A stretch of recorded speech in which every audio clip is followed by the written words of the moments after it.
Lumayas ka sa pamamahay ko, bastos ka! Hindi kita pinag-aral para matuto ka sumagot-sagot sa akin ng ganyan, ha? Bakit ako ang aalis? Bahay ko rin naman to, ah. Yang kabit ninyo ang paalisin ninyo sa pamamahay ng ama ko. Wala siyang karapatang tumuntong sa bahay natin. Kayo ang bastos. Hindi na kayo marunong mahiya. Buhay pa si tatay dinadalhan nyo na agad ng kapalit. Pambihira naman kayo, oo. Saan nyo ba nakuha ang lalaking yan? Mukhang sanggano at parang hindi mapagkakatiwalaan Vina, tumigil ka na ha? Kapag ako hindi nakapagpigil, paduduguin ko yung bibig mo sa sampal. Bakit hindi niyo muna paduguin yung bibig niyo nang matauhan kayo sa kahibangan ninyo? Nakakahiya kayo. Ako ang nandidiri sa pinagagagawa ninyo. Abot ang lintik na to Ano? Sasampalin niyo ako? Marunong pa po pala kayong mahiya sa pinagagagawa ninyo, no? Ikaw, Mang Estong, alam niyo po bang may anak po ito at buhay pa ang asawa niya? Talaga bang wala na kayong hiya sa mga sarili ninyo? Nakikita niyo po ba si tatay? Ayan buhay na buhay. Hindi ba kayo nag-aalalang baka gawin din yan sa inyo ng nanay ko? Ang totoo pang-7 lalaki na kayong dinala niya rito sa bahay. Kapag wala na siyang mahihita sa mga nagiging lalaki niya, iniiwan niya kaagad. Wala siyang ipinagkaiba sa babaeng bayaran. Isang malakas na sampal ang dumapo sa pisngi ng may 18 taong gulang na si Vina mula sa kanyang inang si Aling Dory.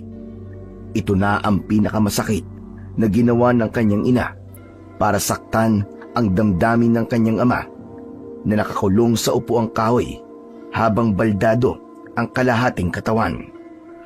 Magmula na magkasakit ng polio si Mang David, ay hindi na naging maayos ang pagsasama ng mag-asawa. Palagi na ang mga ito na nag-aaway, hanggang sa magpasya na si Aling Dory na humanap ng kaligayahan sa ibang lalaki, sa katauhan nga ni Mang Estong na mukhang hindi gagawa ng mabuti. Sa itsura pa lang ay mahirap na itong pagkatiwalaan, lalo pa at sa kabila ng pagtatalo nilang mag-ina ay nakukuha pa nitong ngumiti na para bang masaya ito sa nangyayari sa kanilang dalawa. Mas lalo siyang nakaramdam ng awa para sa kanyang ama na walang magawa sa kalokohan ng kanyang ina. Bakit niyo ako sinampal? Parang ako pa lumalabas na mali. Na parang sinasabi ninyong dapat ko pa kayong suportahan sa mga pinaggagawa ninyo sa buhay niyo. Hintayin niyo namang mamatay si tatay bago ninyo palitan. Kung ayaw mo kay Estong, hindi naman kita pipilitin. Ako naman ang makikisama sa kanya, hindi ikaw. Wala kang pakialam sa buhay ko, ha? Anak lamang kita. Kaya umayos ka. Kaya kitang ipagpalit kay Estong dahil totoong nagmamahalan kami. Anak niyo nga lamang ako. Pero marunong po akong mahiya kapag bastos ang ina ko. Hindi kayo pwede rito. Kung gusto ninyo magsama, kayo ang lumaya sa pamamahay ng aking ama. Kasal pa rin kayo at kahit saan tingnan, kayo pa rin ang lumalabas na masamang asawa. Abat masyado ka na masakit magsalita Kayo ng ama mo ang lumaya sa pamamahay ko. Saka, wag na wag mong iinsultuhin si Estong kundi tatamaan ka sa akin. Saka sinong ipinagmamalaki mo, ha? Yung tatay mong inutil? Pare-pareho lamang kayong mga walang silbi. Ang mabuti pa, lumayas kayo rito at isama mo yung tatay mo para wala na ako sakit ng ulo. Sawang-sawa na ako sa paghihirap sa pag-aalaga sa kanya. Lumayas? Kayo ang lumayas. Isama niyo yung kabit niyo. Kung ayaw niyong ipapulis ko kayo. Mawalang galang lamang sa inyong dalawa, pero... Mawalang galang din naman po sa inyo, ano? Kanina pa po tayo nagbabastusan Huwag kang sumabat dito kapag hindi kita kinakausap. Usapang pang pamilya to. Mahiya naman ho kayo. Talaga naman palang bastos ang anak mo, mahal Hanep pa. Sarap ng tawagan. Dinaig niyo pa ang tunay na mag-asawa. Hindi ba kayo kinikilabutan sa tawagan niyo? Baka tamaan kayo ng kidlat dyan sa kinatatayuan niyo mandamay pa kayo. Huwag mo na lamang pansinin, mahal. Wala na rin naman siyang magagawa Ako pa rin naman ang masusunod sa pamamahay na ito. Sige na, ipasok mo na ang gamit mo sa magiging kwarto natin. Ako na lamang ang kakausap sa anak ko. Sige, mahal. Si Vina naman, na nasasaktan, ay wala nang nagawa nang makitang pumasok sa silid ni Aling Dory si Mang Estong Dala ang mga gamit nito, habang ang kanyang ama ay nakaupo lamang sa tumba-tumbang bangko, nakatingin sa asawa. Nangingilid ang luha na bakas sa muka ang matinding galit. Halata yun sa namumula nitong pisngi. Bukod sa sakit na polio, ay hirap na itong magsalita dahil na-stroke ito sa madalas na pagdadala ni Aling Dory ng lalaki sa pamamahay nila. Matagal na rin siyang nagtitimpi ng galit para sa kanyang ina, na wala nang ginawa kundi ang bigyan ng sama ng loob si Mang David. Kung minsan ay nahihiya na rin siyang humarap sa mga tao, lalo pa at wala nang ibang laman ng tsismis sa kanilang lugar, kundi ang pangalan ng kanyang ina. Kakarmahin din kayo sa mga pinaggagawa nyo, Nay. Wala kayong kwentang asawa at wala kayong kwentang ina. Agad na pinakawalan ni Aling Dory ang pinakamalakas na sampal sa mukha ni Vina. Bumagsak sa sahig ang dalaga habang sapu-sapo ang kanyang pisngi. Kasunod ang pag-agos ng mainit na likido sa kanyang labi. Nanginginig ang kanyang tuhod sa galit na tumingin sa nakatayo niyang ina, habang ang hintuturong daliri nito ay nakaduro sa kanyang muka. Kung mukha akong bayarang babae sa paningin mo, sa pagiging wala kong kwentang ina para sa'yo, sa pagiging masama kong babae, binuhay ko kayong mag-ama. Kaya wala kang karapatang pagsalitaan ako ng ganyan. Hindi ako nakapag-aral kaya hindi ako marunong magbasa o kahit sumulat. Sa palagay mo, sinong tangang tatanggap sa akin sa trabaho? Kaya wag mong huhusgahan ang ginagawa ko. Dahil kahit ikaw, wala rin namang ginagawa para sa pamilya natin, hindi ba? Magkapareho lamang kayo ng ama mo. Palamunin ko. Kaya kung ayaw mo sa ginagawa ko, lumayas ka sa pamamahay ko. Hindi kita kailangan. Talagang lalayas ako dahil hindi ko kayang sikmurain ang mga pinaggagawa ninyo. Kung nung una pa lang nalaman ko kaagad na sa mga lalaki mo nanggagaling ang pagkaing isinusubo ko sa bibig ko, matagal ko na tong sinuka kasama kayo. Hindi sapat na dahilan na hindi kayo marunong magbasa at magsulat para malaya na kayo magpakababa sa sarili ninyo. Nay, huwag kayong gumawa ng dahilan para kumapit sa iba't ibang lalaki at iuuwi ninyo pa sa pamamahay na ito kahit may asawa pa kayo. Sana inisip niyo muna ang mararamdaman ni tatay sa pagdadala niyo ng lalaki sa pamamahay niya. Magsama kayo ng kabit ninyo! Nakakadiri ka! Mabilis na tumayo si Vina at tumakbong palabas ng pintuan ng kanilang bahay. Malalaki ang hakbang ng kanyang mga paa na tinahak ang daan papunta sa lugar na madalas niyang tambayan, lalo na kapag masama ang loob niya. Kasabay niya ring tumatakbo ang alaga niyang aso na si Bernie. Pumatak ang masaganang luha sa kanyang mga mata habang sinasalubong ang malakas na hanging bumabangga sa kanyang pisngi. Maging ang malakas na huni ng mga kuliglig sa kakahuyan ay nakadagdag sa ingay ng kanyang isipan. Para itong kutsilyong tumutusok sa kanyang dibdib. Hindi naman sarili niya ang iniisip niya, kundi ang sakit na idinudulot nito sa kanyang ama. Para siyang unti-unting pinapatay, habang si Mang David ay walang kakayahan na ipagtanggol ang sarili nitong karapatan bilang asawa. Dala ng matinding emosyong bumabalot sa pagkatao niya, na malaya niyang nakarating na siya sa malaking puno ng akasya. Diretso ang pag-upo niya sa ugat ng puno, habang nakasubsob ang muka sa dalawa niyang hita. Ang kanyang dalawang braso naman ay nakayakap sa dalawa niyang tuhod. Naramdaman niya ang paglapit ng kaibigang si Bernie.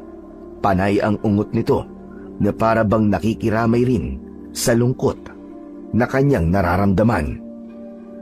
Bakit ka pa sumunod sa akin, Bernie? Hindi na muna tayo maglalaro, ha? Narinig mo naman siguro na nag-away na naman kami ni nanay. Umuwi ka muna sa bahay, bantayan mo si tatay. Wala siyang kasama roon. Iniangat ni Bernie ang unahan nitong paa, saka ipinatong sa kanyang braso. Alam ni Vina kung ano ang ibig sabihin ng kanyang alagang aso kapag ganito ang ginagawa nito. Siya lamang ang nakakaintindi sa hayop. Dahil na rin sa matagal niyang pag-iisa sa pagharap sa kanyang mga problema, ito na lamang ang kanyang kinakausap. Sige na, Bernie. Ayos lang ako kahit naman madilim eh. Kitang-kita ko pa rin ang daan dahil maliwanag naman ang buwan. Magsasalita pa sana si Vina nang bigla silang nakarinig ng malakas na ingay mula sa kanilang likuran. Nanggagaling yun sa naputol na sanga ng kahoy. Magkasabay rin silang napalingon ni Bernie sa lalaking nakangiti habang nakatayo.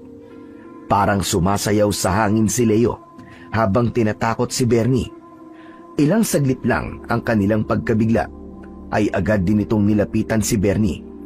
Si Leo, na 30 taong gulang, ay apo ni Lolo Beloy, ang nag-iisa niyang kaibigan. Ito rin ang nagbigay sa kanya ng alaga niyang aso. Binuhat nito si Bernie, saka tumabi ng upo sa kanya at tumingin sa maliit na ilog na kumikislap dahil sa refleksyong nagmumula sa liwanag ng buwan. Sinasabi ko na nga ba't ikaw yung nakita kong tumatakbo kanina eh? O ano, nag-away na naman ba kayo ni Aling Dory? Batay kasi sa itsura mo ngayon eh. Parang nag-uwi na naman ng lalaki ang iyong ina. Tama ba? Meron pa bang ibang dahilan kapag pumupunta ako rito? Nagdala na naman si nanay ng lalaki sa bahay. Kahit si Bernie ayaw niya sa bagong asawa ng aking ina. Pagod na akong intindihin siya eh. Awang-awa na rin ako kay tatay. Ay nako, kawawa naman pala si Mang David. Mas lalong hindi mo siya dapat iwanan. Paano kung ma-stroke ulit siya dahil sa pinaggagawa ni Aling Dory? Pagkatapos wala ka sa tabi niya. Parang hinahangad din nanay na mamatay na nga si tatay eh. Kung hindi naman ako umalis kanina, baka hindi ko na mapigilan ang sarili ko. Malabanan ko na ang aking ina. Sus, putok nga ang labi mo eh. Tignan mo. Pinagbuhatan ka na naman ng kamay ng iyong ina. Kung minsan talaga ang hirap intindi ng mga ugali nila. Maswerte pa pala ako na kahit lumaki akong walang ama, pinuno naman ng aking ina at lolo ang pagmamahal ng isang kumpletong magulang. Kaya lang, maagang namatay ang aking ina. Pero, hindi naman ako nagtatampo kay lolo. Siguro magkakaiba lang talaga tayo ng kapalaran sa mga magulang. Teka, ano palang plano mo ngayon? Siguradong pinalayas ka ng iyong ina dahil ayaw mo sa ginagawa niya. Talagang alam na alam mo ang nangyayari sa akin eh, no? Aray, Bernie, ano ba? Bitiwan mo nga ang damit ko, baka masira yan eh. Ika, sandali lang. Sigurado ka bang wala kang ibang kasama rito? Wala eh. Bakit ba? Parang may ibig sabihin si Bernie sa pagkagat sa damit mo eh.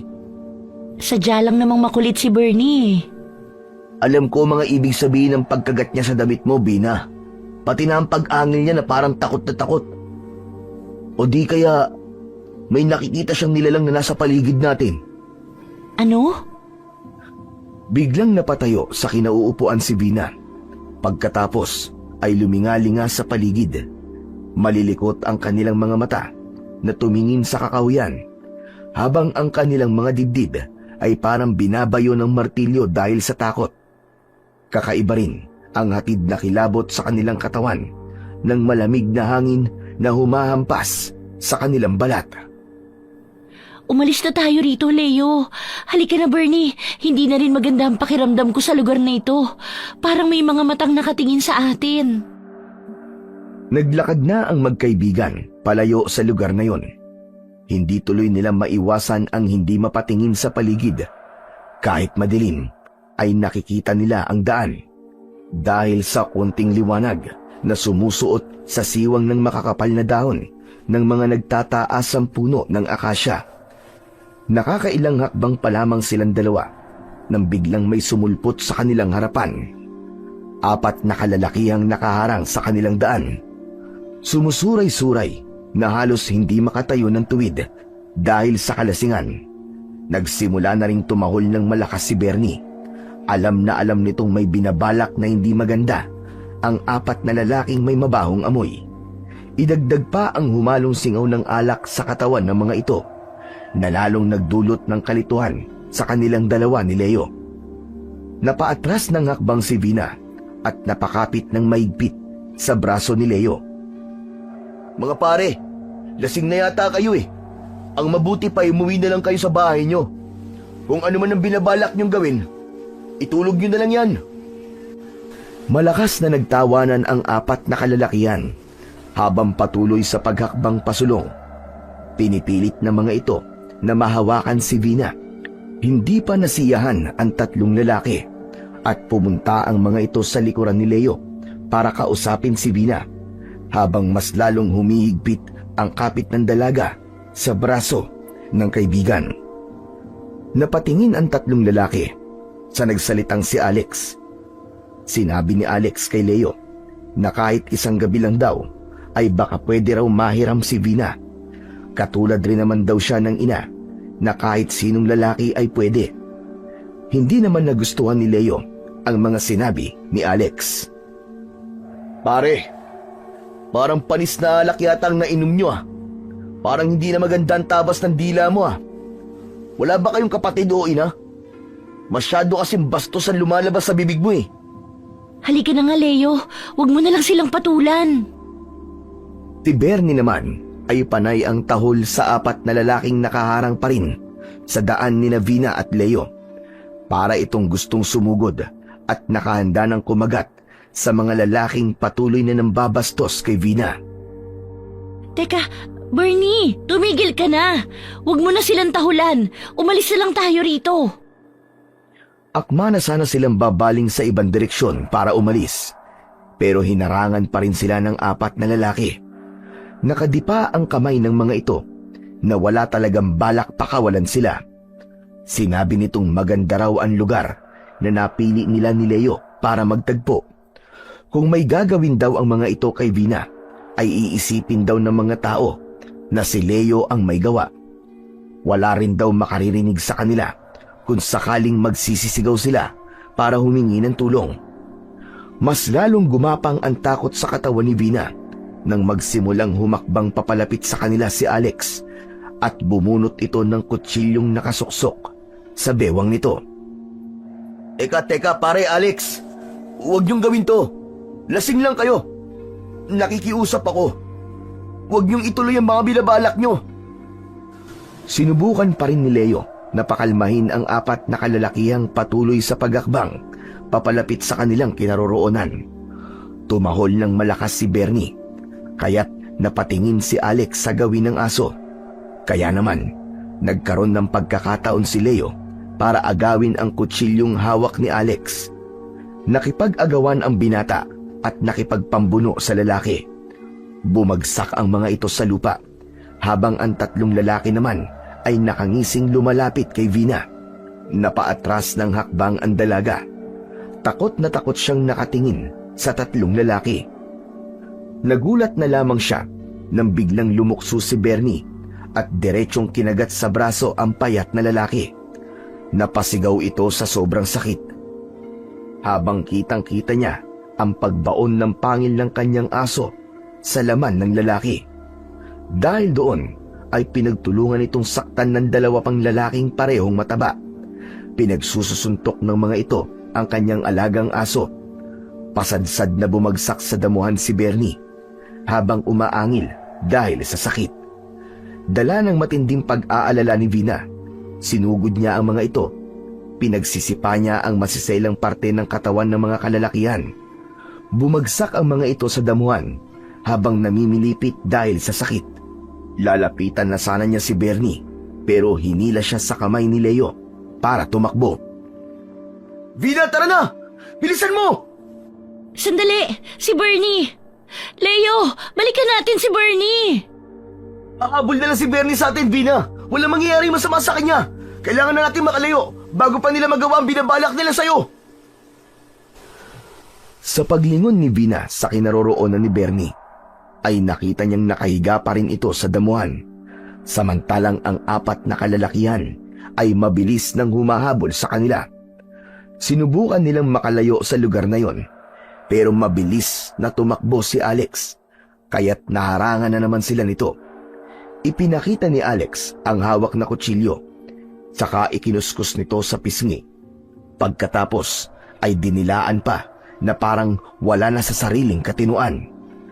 Habang malagkit ang titig sa muka ni Vina, ngumisi itong nagpalitaw naman sa bungal nitong ngipin, kaya't gumapang ang kilabot sa katawan ng dalaga nang maramdaman ang mainit at madulas na kamay ng dalawang lalaking biglang humawak sa tigkabilaan niyang braso. Ano ba? Bitiwan niyo nga ang braso ko! Nakakadiri kayo! Pare, ano ba? Huwag niyo naman bastusin si Vina. Pabayaan niyo na lang kami makaalis dito, nakikiusap kami. Ayaw namin ng gulo. Matuto naman sana kayo rumispeto sa babae. Maawa naman kayo sa kanya. Akma na sanang tatalikuran ni Leo at Vina ang apat na mga lalaki nang sinuntok bigla ni Alex sa tiyan si Leo. Nabitiwan ng binata ang kamay ni Vina dahil namilipit ito sa sakit. Si Vina naman ay pilit na iwinawaksi ang braso sa dalawang lalaking nakahawak sa kanya. Nang makabawi ng lakas si Leo, ay gumanti ito ng suntok kay Alex. Bumulagta ang payat na lalaki sa damuhan. Bumitaw sa kanyang braso ang dalawang lalaki at sumugod kay Leo. Ang isa namang lalaki ay umalalay para itayo ang natumbang si Alex. Pinagtulungan ng mga ito si Leo, pero hindi na nagpatalo ang binata. Isa-isang bumagsak ang mga ito sa damuhan. Takbo na! Humingi ka ng tulong sa mga nagro-rondang tanod! Bilisan mo, Vina! Hindi kita iiwan, Leo. Halika na, umalis na tayo. Hindi iniwan ni Vina si Leo. Sa halip, dumampot na lamang siya ng putol na sanga ng kahoy sa lupa. Sinugod niya ang mga nakahandusay na kalalakihan, saka pinagpapalo ang hita ng mga ito. Pero nahawakan ni Alex ang kahoy at mabilis itong nakatayo para sana gumanti kay Vina. Mabilis na naiharang ni Leo ang katawan sa harap niya. Tinamaan ng suntok sa likod si Leo, kaya nagkaroon ng pagkakataon ng mga ito na pagtulungang bugbugin si Leo. Pinagsisipa ni na Alex ang binata at walang pakialam kung saan tamaan si Leo. Napilit naman sinasalag ang pag-atake ng apat na lalaki. Tumakbo ka na! Humingi ka ng tulong sa mga tanod! Bilisan mo, Vina! Halos mabingi si Vina sa lakas ng tawanan ng mga lalaking patuloy na sumisipa sa tiyan ni Leo. Ni ayaw gumana ng isip niya ng mga sandaling yon, lalo na nang makita niyang dumudugo na ang bibig ng kaibigan. Naluluwa ang mga matang napatingin siya sa paligid. Tulong! Tulungan ninyo kami! Umalis kayo! Huwag ninyo saktan si Leo! Mga walang hiya kayo! Umalis ka na! Iligtas mo sarili mo, Vina! Ang tigas ng ulo mo! Umalis ka na! 3 hakbang paatras ang ginawa ni Vina habang mahigpit ang kapit niya sa kahoy. Nang matapos ang mga kalalakihan kay Leo, si Vina naman ang binalingan ng mga ito. Galit na hinablot ng matabang lalaki ang tangan na kahoy ni Vina. Nakipaghilahan siya dito, pero mas malakas ito kumpara sa kanya, kaya't nabitiwan niya ang hawak na sanga na kahoy. Natumba siya at napaupo sa lupa, habang hindi inaalis ang paningin sa papalapit na matabang lalaki. Maawa na kayo sa kanya! Huwag niyo sasaktan! Mga walang iya kayo! Pagsisisihan niyo to! Leo! Tulungan mo ako! Bumangon ka! Nakikiusap ako, tulungan mo ako! Huwag kayong lalapit sa akin! Kayong mga ungas kayo! Ako ang harapin niyo! Leo! Sabay-sabay na napalingon ang apat na mga kalalakihan habang humahalakhak ng tawa na parang mga halimaw. Lahat ay muling sumugod sa kinaroroonan ni Leo. Balak na nilang patayin ang binata dahil isinaksak na ni Alex ang hawak nitong kutsilyo sa binata. Mabuti na lang at mabilis na nakailag si Leo. Kahit nahihirapan itong tumayo, ay nagawa ring gumanti nito ng suntok sa mga lalaki. Pero dahil isa laban sa 4, wala na namang nagawa si Leo kundi ang tanggapin ang mga suntok ng mga lalaking nakahawak sa katawan nito. hanggang sa manghina ang binata habang nakagulong sa lupa. Pagkatapos nilapitan nila si Vina at hinawakan ng maigpit si tigkabila ang braso, saka inihiga siya sa damuhan. Isang matabang lalaki naman ang pumipigil sa kanyang dalawang binti. Kahit na anong pagpupumiglas ang gawin niya, hindi siya makaalis sa pagkakahiga. Idagdag pa ang mabilis na paghubad ng sinturon ni Alex sa tapat niya, hanggang sa nahubad na ng mga ito ang kanyang suot na short. Nalantad sa mga ito ang maputi niyang hita. Halos mabaliw ang mga lalaking may pigil sa braso niya at binti. Pumatak na lamang ang luha niya dahil sa takot na baka magtagumpay ang mga ito sa pangahalay sa kanya. Huwag! Nakikiusap ako, huwag! Huwag! Tila bingi ang mga lalaki sa lahat ng pakiusap ni Vina. Mas lalo siyang kinabahan nang makitang nahubad na ni Alex ang suot nitong pantalon, habang nakikita niyang pilit na bumabangon si Leo para tulungan siya. Pinagsasampal siya ng mga ito.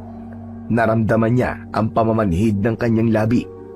Naramdaman niya ang mainit na likidong umaagos sa kanyang baba. Si Alex na lumuhod sa kanyang hita ay sinuntok naman ang kanyang sikmura. Naramdaman niya na parang huminto ang kanyang paghinga dahil sa sakit na nararamdaman, maging ang bahagyang pagkahilo at panghihina ng katawan. Walang ibang pumasok sa isip niya kundi ang kanyang ama. Paano na lamang si Mang David kung mawawala pa siya? Siya na lamang ang nag-iisa nitong kakampi. Wala nang magawa si Vina kundi ang sumigaw ng malakas, lalo na nang maramdaman niyang nahubad na ang kanyang kasuotan. Hayop ka, Alex! Papatayin kita! Umalis ka sa ibabaw ni Vina! Leo! Tulungan mo ako! Napansin ni Vina ang pagsisikap ni Leo na tumayo para tulungan siya. Dumampot ito ng malaking bato, saka tumakbo sa kinaroroonan ni Vina. Malakas na pinukpok ng bato ni Leo ang ulo ni Alex bago pa ito makadapa sa katawan ni Vina. Umagos ang dugo sa noo nito at bumagsak sa damuhan habang hawak ang ulo. Mabilis na tumayo ang tatlong lalaki para pagtulungang muli si Leo. Si Vina naman ay dinampot ang nahubad na damit sa damuhan at ibinalot ang kasuotan sa kanyang katawan. Saka sumiksik sa makapal na halamang gubat para ikubli ang sariling katawan. Ito ang bagay sa inyo! Mga wala kayong kwenta! Nang hindi na halos makagalaw ang mga ito sa damuhan, ay nilapitan siya ni Leo. Umupo ito para silipin siya sa halamang pinagtataguan niya. Nangilid ang mga luha nitong hindi makatingin sa hubad niyang katawan. Bumakas ang galit sa mga mata ng kaibigan. Muli nitong nilapitan ang mga nakahigang lalaki at pinagsisipa nito sa muka.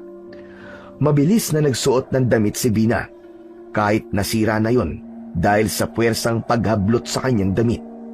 Nanginginig ang kanyang tuhod na nilapitan niya si Leo. Inawat niya ito sa pambubugbog sa mga tauhan ni Alex. Tila nawala ang kalasingan ng mga ito habang nagmamakaawa sa kaibigan niya na huwag silang papatayin. Ngayon naman, kayo ang nagmamakaawa! Ipakukulong ko kayo! Tumagot si Alex nang nakangising dumudugo ang bibig. Sinabi nitong ano raw ang ipinagmamalaki ni Vina, samantalang gawain naman daw yon ng kanyang ina.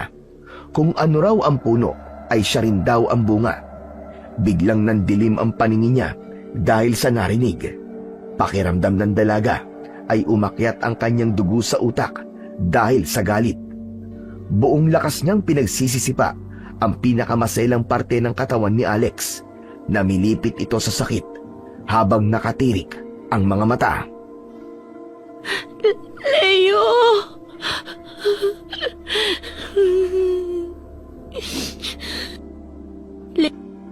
Ana, huwag ka nang umiyak, Vina. Madadala na ang mga yan dahil sa ginawa mo. Sana'y makarating ito kay Aling Dory. Nang makita niya kung anong epekto sa'yo ng mga pinagagagawa niya. Hindi ka na iginagalang ng mga lalaki dahil sa nanay mo, Bina. Pero hindi ko yun nahayaang mangyari hanggat kasama mo ko.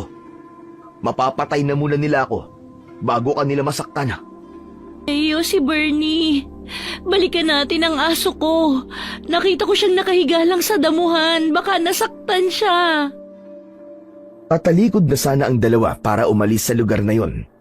Pero napatigil sila sa pagakbang nang mula sa madilim na bahagi ng kakahuyan ay lumabas ang isang nilalang. Napaupo silang dalawa sa damuhan habang dahan-dahang sumisiksik sa halamang gubat para magtago. Kitang-kita nila ang nakakatakot na nilalang na nakatayo malapit sa nakahandusay na mga lalaki. Tumutulo ang laway nitong nakatingin sa lupa. Hindi nito napapansin si Bina at Leo. Diyos ko! Anong klaseng nilalang yan, Bina? Hindi ko alam, Leo. Hinaan mo ang boses mo, baka marinig niya tayo. Grabe ang kanyang itsura. Ang kanyang mga mata ay kulay dilaw at ang mga tenga ay mataas pa sa kanyang ulo. Bukod sa walang ilongan nilalang, lumalabas din ang malaahas niyang dila. At, Diyos ko po, pati ang kanyang katawan ay balot na balot ng mga tinik. Para siyang taong higad. Mahahaba rin ang kanyang mga kuko sa daliri sa kamay at nakalitaw ang malalagari niyang mga ngipin. Anak ng, anong gagawin natin? Kapag nag-ingay tayo, tapos na rin ang buhay natin. Teka, sandali. Anong gagawin niya kina Alex? Hindi kaya aswang nila lang na nasa harapan natin? Ganyan na ganyan ang itsura ng mga ikinikwento sa akin ni Lolo Beloy. Diyos ko po. Pigil ang boses na wag mapasigaw. Napataklob na lang ng palad sa bibig si Bina. Hindi nila inaasahan ang mga sumunod na nangyari nang biglang lumaki ang bibig ng halimaw at inilabas nito ang malatubong dila. Hinawakan nito ang ulo ni Alex at mula nga sa kanilang pinagtataguan ni Leo ay kitang-kita nila kung paano bumaon ang dila nito sa ulo ni Alex. Halos mamilog ang mga mata at bibig ni Alex nang sipsipin ng halimaw ang utak niya. Nakatirik ang mga mata ng biktima habang sarap naman ang aswang sa paghigop ng utak ng lalaki. Halos mapasuka si Bina sa mga nakita habang si Leo naman ay hindi na rin nakapagsalita sa eksenang nasasaksihan sa harap nila. Pakiramdam nila ay hindi na sila humihinga ng mga oras na yon. Leo! Huwag ka muna magsasalita, Bina. Baka marinig niya tayo. Walang nagawa ang magkaibigan, kundi ang panoorin kung paanong binutas ng nilalang ang tiyan ng biktima gamit ang mahahaba nitong mga kuko. Hindi na rin nakatakbo ang tatlo dahil nahawakan na ito ng aswang sa ulo.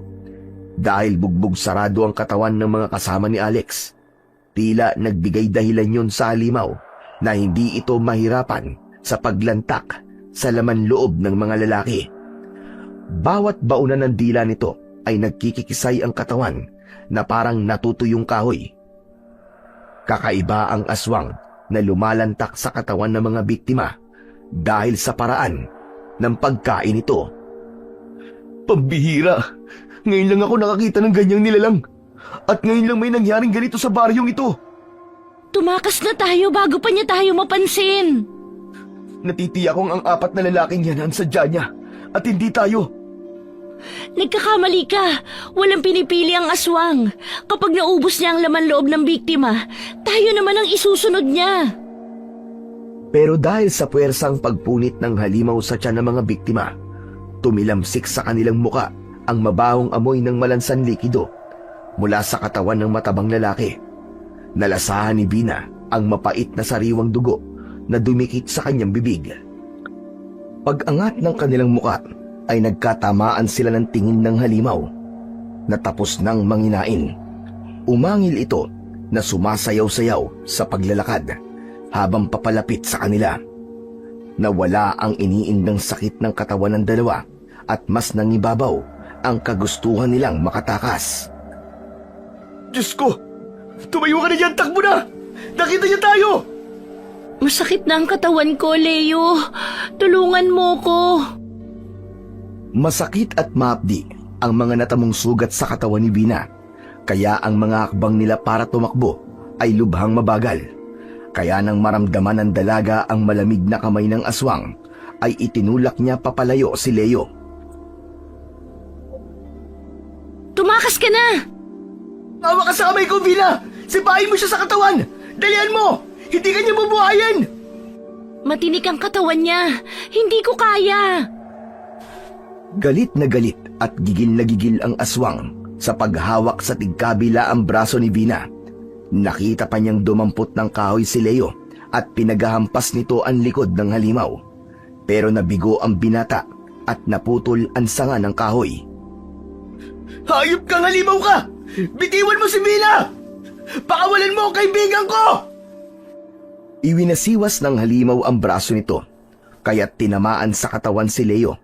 Bumagsak ito sa damuhan. Pagkatapos, sinakal naman ito si Vina. Halos umangat ang kanyang paa sa lupa, habang nanlalabo na ang kanyang paningin.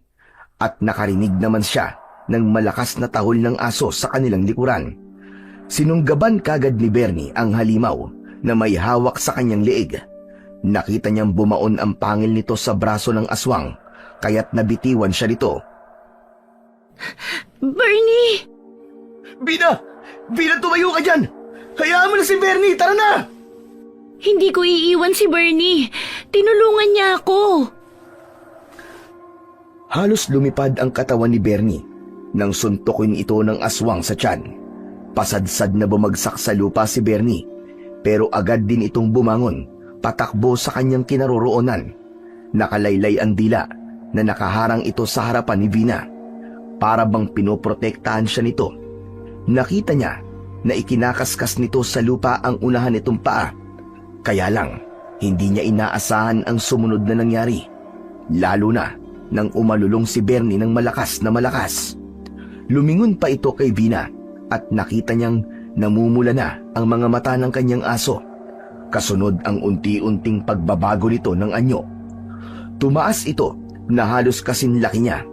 Sa isang iglap ay naging isang halimaw na asong gubat ang alaga niyang si Bernie. Bernie! Leo! Si Bernie! Anong ibig sabihin nito? Bakit nagkaganyan ang itsura niya? Hindi ko rin alam, Bina. Ewan, hindi rin ako sigurado kung si Bernie pa ba ang asong yan. Tignan mo! Takot na takot sa kanya ang aswang. Tignan mo, Bina! Umaatas na ang halimaw! Hindi siya umaatras, Leo. Kundi bumubuelo siya para umatake kay Bernie.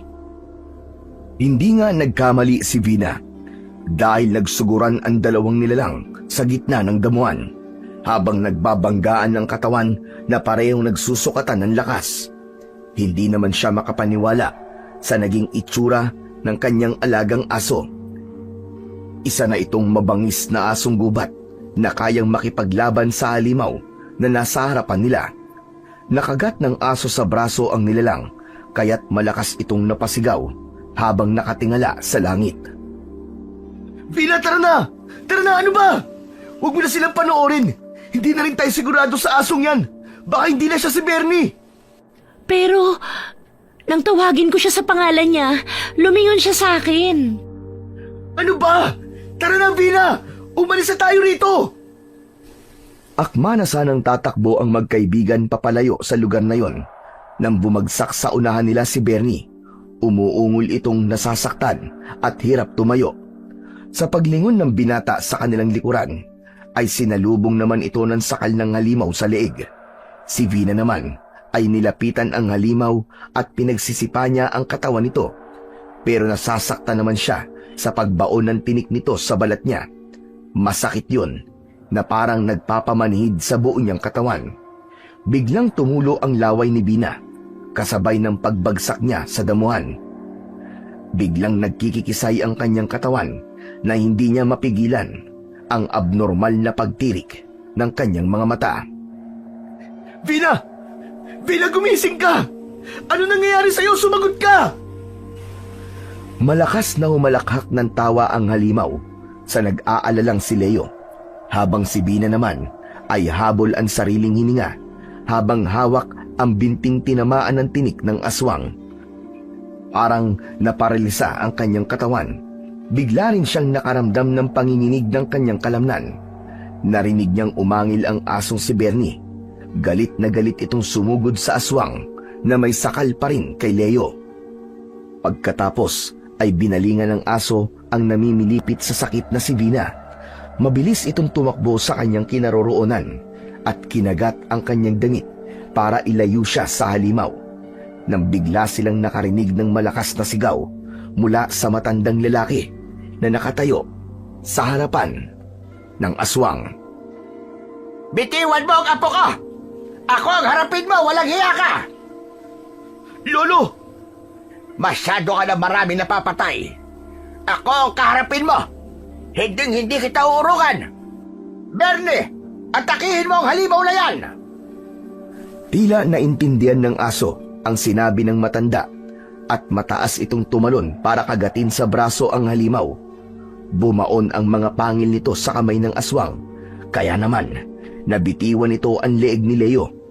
Bumagsak ang binata sa lupa habang si Vina ay nakaupo sa lugar na pinagdalhan sa kanya ni Bernie. Unti-unting nawala ang pananakit ng sugat niya mula sa tinik ng aswang hanggang bumalik ang lakas ng kanyang katawan. Nabigla na lang sila sa bilis ng pangyayari nang mula din sa malayo ay tumalon ng mataas si Lolo Beloy. Pagbagsak nito ay sakto sa kinaroroonan ng aswang. Nagpambuno sina Lolo Beloy at ang halimaw habang si Bernie naman ay kagat-kagat pa rin sa binti ang aswang. Hindi halos makagalaw ang nilalang sa dalawang kalaban nito habang ang maririnig nila ay ang malalakas nitong pagsigaw ng tonong nasasaktan. Sugatan ang halimaw na lalong nagpagalit dito. Leo, tara na, umalis na tayo rito. Hayaan na natin sila. Tama ka, magiging pabigat lamang tayo kay Lolo Beloy at Bernie kung mananatili tayo rito. Teka, hindi ko iiwan si Lolo. Malakas ang halimaw at nakita mo rin naman kung paano siya kumain ng tao. Malakas din si Lolo Beloy. Hindi rin siya pababayaan ni Bernie. Ano pang hinihintay nyo? Tumakbo na kayo! Bago pa tayo maamoy ng mga kasamahan niya! Meron din siyang alagad kaya umalis na kayo! Sa likod niyo, Lolo!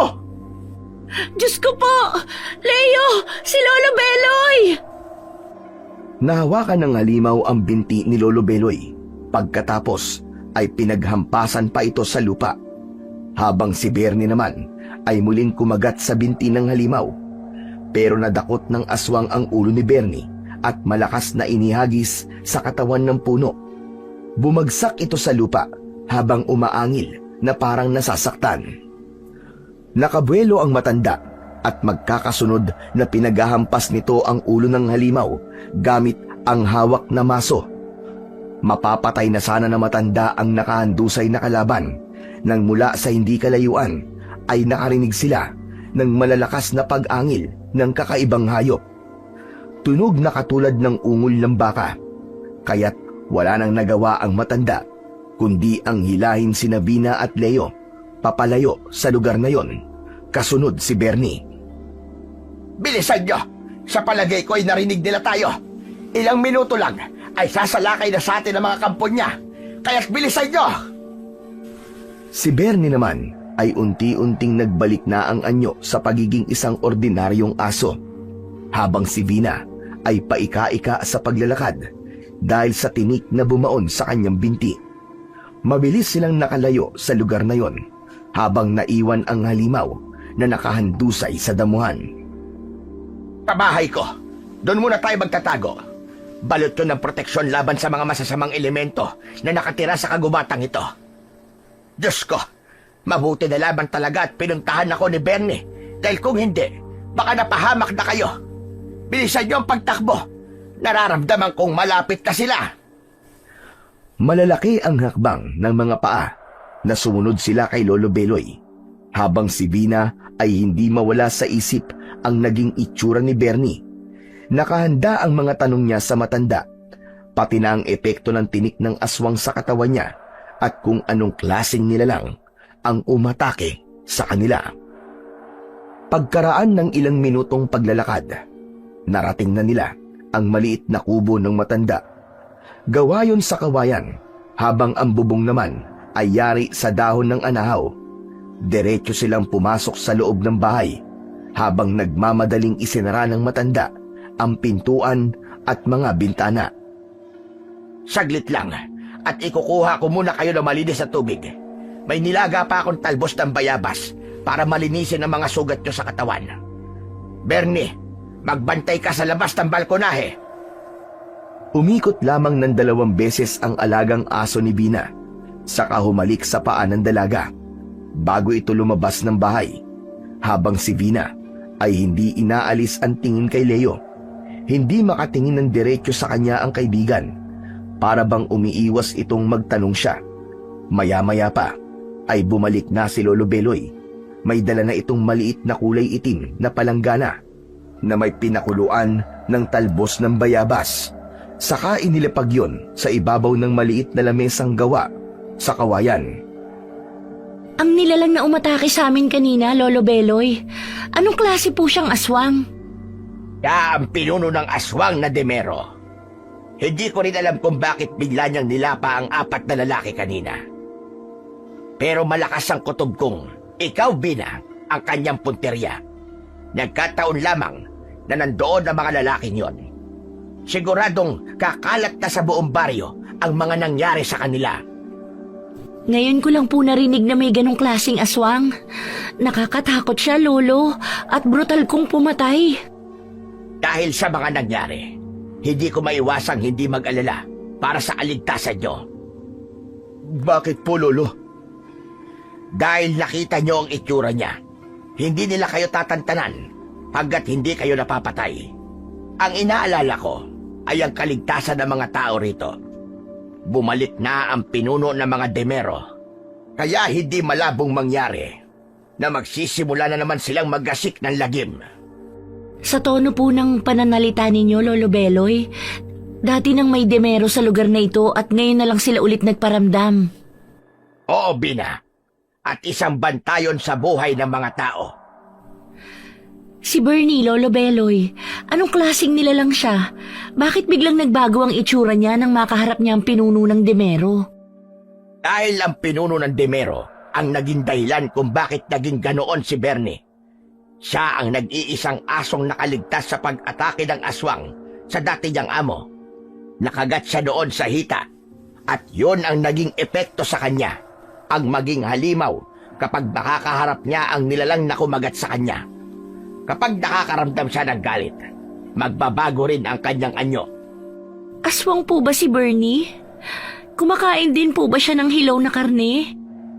Huwag kang mag-alala sa pagiging iba niya, Bina. Normal na pagkain pa rin ng aso ang kinakain niya. Yun nga lang, hindi niya mapipigilan ang paglabas ng tunay niyang anyo kapag magkakaroon siya ng dahilan para magalit. O di kaya, kapag makikita kang sinasakta ng iba. Siya pa rin ang asong minahal mo, Bina. Kaya huwag kang matakot sa kanya. Siya mismo ang pumili sa'yo noon dahil sa kabutihan na ipinakita mo sa kanya nang minsan siyang masugatan. Kaya naman, nakahanda siyang iligtas ka kapag malalagay ka sa anumang panganib. Hanggang ngayon po, hindi pa rin ako makapaniwala sa mga natuklasan ko kanina, Lolo. Parang nakikita ko pa rin ang aswang na yun. Paano po siya mapipigilan, Lolo Beloy? Mahirap matalo ang mga Demero, Leo. Kailangan lang kakaibang mutya para malabanan sila. Dahil hindi mo rin siya pwedeng suntukin sa katawan gamit ang iyong kamao. Dahil may lason ang tinik niya sa balat. At kung mahina ang iyong resistensya, maaari kang maparalisa at mamatay. Sandali lang po, Lolo. Kanina po, may nangyari sa akin nang sinipa ko po ang Demero. Nakaramdam po ako ng pagkahilo at kakaibang pakiramdam. Pero saglit lang po ang sakit. Ano ka mo? Totoo ba yung sinasabi mo, Bina? Abay, pambihira. Paano nangyari yon? Bihira ang nakakaligtas sa lason na galing sa tinik ng aswang na Demero. Totoo po ang sinasabi ko. Tingnan niyo po ang balat ko sa binti. Namumula na lamang po at may konting pamamaga, pero wala na po ang sakit. Kung ganon, ikaw talaga ang pakay niya. Ha? Ano po? Ikaw ang itinakda sa kanilang pinuno. Ikaw ang babaeng matagal na nilang hinihintay. Ang magdadala ng kanilang lahi. Mag-iingat ka, Bina. Alam kong sa mga oras na ito ay nagpaplano na siyang hanapin ka para gawing palahian. Biglang nagsipagtayuan ang mga balahibo sa katawan ni Vina. Halos manlaki ang kanyang mga mata na nagpalipat-lipat ang tingin sa dalawa niyang kaharap. Bakit po ako? Ang babaeng ipinanganak sa huling araw ng Pebrero. Hindi ba't yun din ang araw kung kailan ka pinanganak? Opo. Lolo Beloy, hindi po kaya ito rin na naging dahilan kung bakit pinatay ng aswang ang 4 na lalaking nagtangkang gumahasa kay Bina? Jesus Mariosep, ano ka ba? Buntik na mahalay ng mga lalaking yun si Bina. Abay tinamaan ng lintik. Mukhang tama lamang pala sa kanilang nangyari. Abay ang mga walang hiyang yon. But teka, ano bang ginagawa niyo sa gubat na yon? Nag-away na naman po kami ni nanay tungkol sa bago niyang lalaki. Ay nako, wala na talagang delikadesa ang nanay mo. Hindi ba niya naisip na dalaga ka na? Paano kung manyak pa lang lalaki niya? Baka'y mapahama ka pa sa bahay niyo? Ganito na lamang. Dumito ka na muna. Pero paano naman po si tatay? Oo nga pala. Pasensya ka na't hindi ko naisip ang tungkol sa ama mo. Kawawa naman si David. May sakit na nga Mas lalo pang pinahihirapan. Teka, sandali lang. Gagamutin ko muna mga sugat nyo. At ibibigay ko rin sa iyo, Bina. Ang matagal ko nang iniingat ang mutya. Dahil paniguradong hindi ka na magiging ligtas sa baryong ito. Mabuti na yung meron ka magagamit na proteksyon laban sa mga aswang na demero. Tila alam na alam ng matanda ang mga dapat gawin sa kanilang mga sugat. Mabilis nitong nilinisan ang mga sugat nila ni Leo. Maya-maya pa ay pumasok naman si Bernie. Katulad ng ginagawa nito kapag kaharap si Bina. Umuupo ito sa tapat ng kanyang upuan habang nakataas ang kaliwang kamay na itinataklob sa mata nito. Biglang nawala ang takot ni Bina sa kanyang alagang aso at nayakap niya ito ng mahigpit. Doon niya lamang napansing may sugat ito sa paa. Masakit ba, Bernie? Pasensya ka na ha, nasugatan ka tuloy. Pasensya ka na kung pati ikaw kamuntikan pang mapahamak ng dahil sa akin. Pero salamat at iniligtas mo ko. Umungol si Bernie bilang tugon nito sa kanya. Saka ipinatong ang baba sa kanyang hita habang nagpapapungay ng mga mata. Kaya't muli niya itong nayakap. Tanggap niya kung anong klaseng nilalang si Bernie. Bina, tignan mo. May sugat din ako Iyakapin mo rin ako. Wisit na yan. Dapat pala naging aso na lamang ako. Hoy, sira ka talaga. Para na kitang kuya Nakukuha mo pang magbiro, tagtad na nga ng sugat yung mukha mo. Yun naman kung makakalusot lang. Ay nako, kayong dalawa. Tama na nga yan. Ikaw naman, Leo. Mamaya iatid mo naman si Bina sa kanila. Lolo naman, bukas na lang po. Baka mamaya makasalubong ko pa yung mga aswang sa daan Baka hindi na po ako makabalik ng buhay. Gabing-gabi na po Masyado na pong madilim. Ay nako, umiral na naman ang pagiging duwag mo. Siya nga po pala, Lolo. Yung sinabi niyo po tungkol sa mutya. Ano po bang klaseng mutya ang kayang pumatay sa aswang po na demero? Oo nga pala. Muntik ko nang makalimutan. Mabuti't pinaalala mo sa akin. Sandali lamang at kukunin ko lang sa silid ko. Saglit na nawala sa kanilang paningin si Lolo Beloy nang pumasok ito sa silid nito. Pagbalik ay may dala na itong maliit na kulay pulang baul na halos kasinlaki lang ng palad ng matanda. Ipinakita nito kay Bina ang mutyang merong kulay pulang bato. Hugis at sulok ang bato na kumikislap dahil sa liwanag na nanggagaling sa ilaw ng gaserang nakapatong din sa lamesa ng matanda. Yan na po ba yung mutya, Lolo Beloy? Ama ka, Bina. Isa itong mutya ng dahon ng makahiya. Malaki ang may tutulong nito para hindi ka malapitan ng aswang na demero hindi siya makakatagal na makalapit sa'yo dahil makakaramdam sila ng init ng katawan. Ang epekto ng mutya ay nasa iyong sandata. Nakikita mo ba ang masong nakasandal sa pinto? Yan ang gagamitin mo para malabanan mo ang mga demero. Lolo, bakit si Vina? Saka, hindi po niya yan mabubuhat. Mabigat po ang maso eh. Tapos ang braso ni Vina kasimpayat lang ng langgam. Grabe ka naman sa langgam. Patapusin mo muna kasi si Lolo. Kapag suot na ni Vina ang mutya ng dahon ng makahiya, magkakaroon siya ng kakaibang lakas, talas ng paningin at pandinig. Hindi rin siya basta-bastang tatabla ng lason sa tinik ng katawan ng mga demero. At bukod pa doon, may kakayahan nitong magpabahing sa aswang o kahit sa isang taong nagiging aswang pa lamang dahil sa kanilang gayuma. Hindi nila yon mapipigilan. Ano pa po ang kakayahan ng mutya, Lolo Beloy? Kapag tinamaan ng kalaban ng hawak mong sandata, hindi nila mapipigilan na hindi mapatiklop. Parang dahon ng makahiya. Kapag nagalaw, mapapabaluktot sila ng dahil sa sakit. Yan ang pinakamalupit na epekto ng mutya sa mga aswang. Pero wag mo rin babaliwalain ang kanilang kakayahan dahil tatandaan mo, isa pa rin silang tao na kayang makalapit sa'yo nang hindi mo namamalayan. Lalo pa at sa gabi lang may bisa ang mutya. Hala, parang kakaiba Lolo Belo yung mutya na yan ah. Bakit hindi niyo sa akin ibinigay yan? Ako na lamang po ang gagawa para kay Vina. Dahil babaeng nakatakdang maging asawa ng pinuno ng demero ang dapat na humawak nito. At sigurado akong si Vina yon dahil sa naging epekto ng tinik sa katawan niya.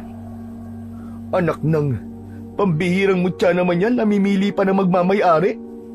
Gusto ko pa naman magkaroon ng kapangyarihang makakapuksa sa mga aswang. Di ba nga sabi niyo pinatay po ng aswang ang aking ina?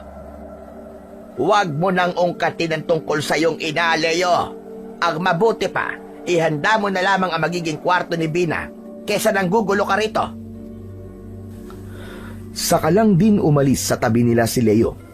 Samantalang si Vina naman ay tinanggap ang inaabot na kwintas sa kanya ng matanda. Sinuot niya kagad yun, saka itinago sa ilalim ng kanyang suot na damit. Mag-iingat ka, Vina, iha. Ngayong suot mo na ang mutya, bantayan mong mabuti ang mga magulang mo dahil pwede silang gamitin laban sa iyo. Bigla po akong kinabahan nang mabanggit ninyo ang tungkol sa mga magulang ko, Lolo Beloy. Sinasabi ko lamang na pwede silang gamitin laban sa iyo dahil sila ang kahinaan mo at mapipilitan kang isuko ang mutya sa kanila alang-alang sa pamilya mo. Kapag napunta sa pinuno nila, ang mutya ng dahon ng makahiya, mas lalo ka nang mahihirapang makawala sa kanila. Hindi ko po hahayaang magtagumpay sila sa mga binabalak nila. Paano ko po sila makikilala kapag nasa harap ko ang aswang na demero? Sa umagang may presensya ng araw, kapag nasa tabi mo ang aswang, hindi nila mapipigilan ang pagbahing. Para silang nababahuan sa amoy mo. Yun lamang ang alam kong epekto nito sa araw. Pagkatapos nilang mapag-usapan ang tungkol sa mga demero, hindi na dinalaw ng antok si Vina. Nag-aalala siya para kay Mang David na baka mag-alala ito na hindi siya nakauwi. Hindi niya tuloy na malayan kung anong oras na siyang nakatulog dahil sa pag-iisip. Kinabukasan, napabalikwas ng bangon si Vina nang marinig ang malakas na boses ni Leo. Namumutla itong pumasok sa kanyang silid habang hindi mapakali. Kailangan na muna nating umuwi, Vina. Bilisan mo! Bumangon ka na dyan! Bakit ba? Kinakabahan naman ako sa mga kinikilos mo eh. May nangyari kasi kay Mang David eh. Anong nangyari kay tatay? Magsalita ka, Leo. Anong nangyari sa ama ko? Vina, huwag ka mabibigla. Patay na si Mang David. Patay na ang tatay mo. Inatake siya sa puso kanina madaling araw. Pakiramdam niya ay biglang huminto ang oras nang marinig ang sinabi ni Leo. Para siyang pinagsakluban ng langit at lupa sa tindi ng sakit sa pagkawala ng kanyang ama. Nanghina ang kanyang tuhod. kasabay ng pagpatak ng luha sa kanyang mga mata.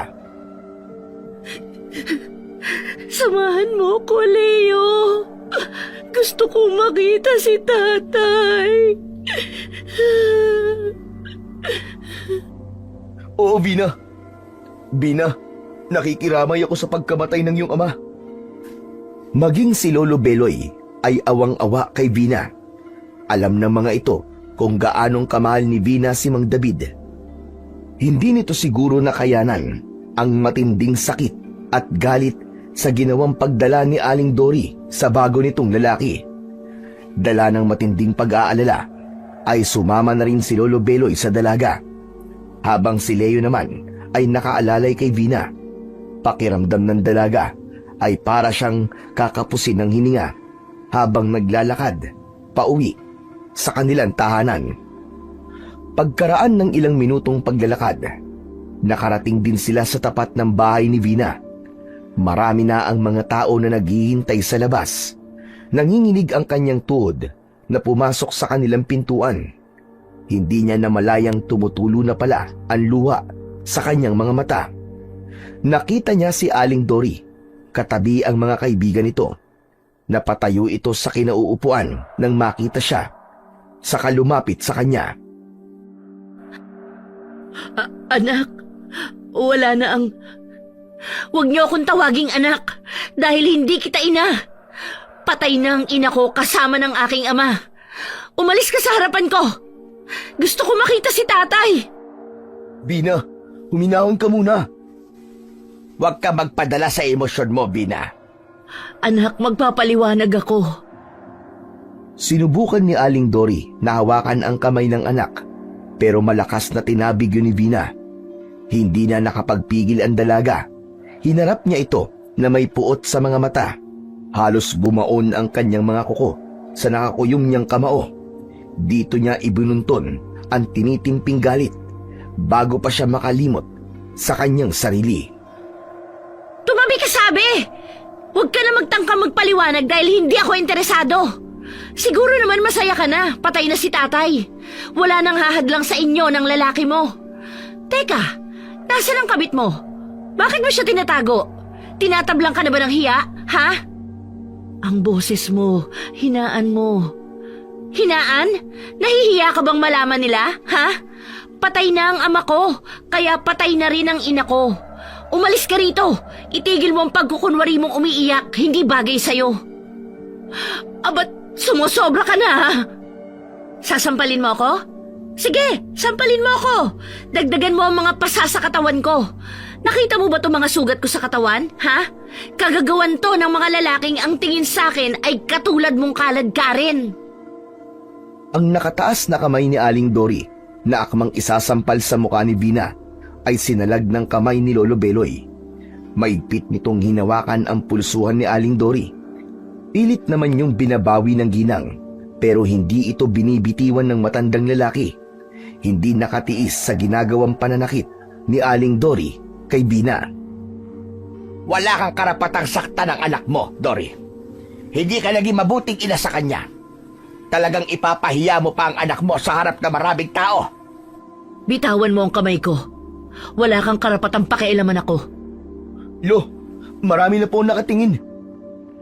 Binitiwan ni Lolo Beloy ang kamay ni Aling Dory, pero naging balisa ang matanda nang may mapansin ito sa braso ng ginang. Namutla ito at bakas ang matinding pag-aalala sa napasulyap sa nakatayong si Vina. Nasaan ang ama ko? Itinuro ng babaeng nasa pinto ang silid na kinaroroonan ni Mang David. May kulambo ito na naghihintay ng ataol para dito. Hindi na niya napigilan ang kanyang sarili nang makita itong nakahiga sa banig na gawa sa abaka. Maigpit ang ginawa niyang pagyakap dito habang si Leo ay nakaalalay lamang sa kanya. Umiiyak siyang nagsisisigaw. Maging si Bernie ay umalulong na nakakatakot na tunog na parang nalulungkot din ito sa pagkawala ng ama ng dalaga. Kasunod ang pag-angil nito na walang tigil sa pagtahol habang nakatingin sa nakahigang si Mang David. Tumigil lang ang aso sa pagtatahol nang sawayin na ito ni Leo. Tay, isang beses lang po ako nawala sa tabi ninyo.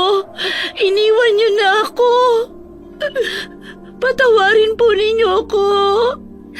Tay! Muling isinubsob ni Vina ang kanyang muka sa braso ng kanyang ama, habang ang kamay ni Leo ay nakapatong naman sa balikat niya. Mas lalo lamang tumindi ang galit niya sa kanyang ina dahil sa nangyari sa kanyang ama. Kasunod nun, ang katanungang nabuo sa isip niya. Paanong namatay si Mang David? Samantalang ayos pa naman ito nang umalis siya. Hindi maiwasan ni Vina na pagdudahan ang pagkamatay ng kanyang ama. 5 araw ang lumipas pagkatapos ng libing ni Mang David, kasabay ng pagkalat din sa balita tungkol sa 4 na lalaking natagpuan sa gubat. Walang nakakaalam na nandun din sila Vina at Leo. Sinadya nilang ilihim ang lahat.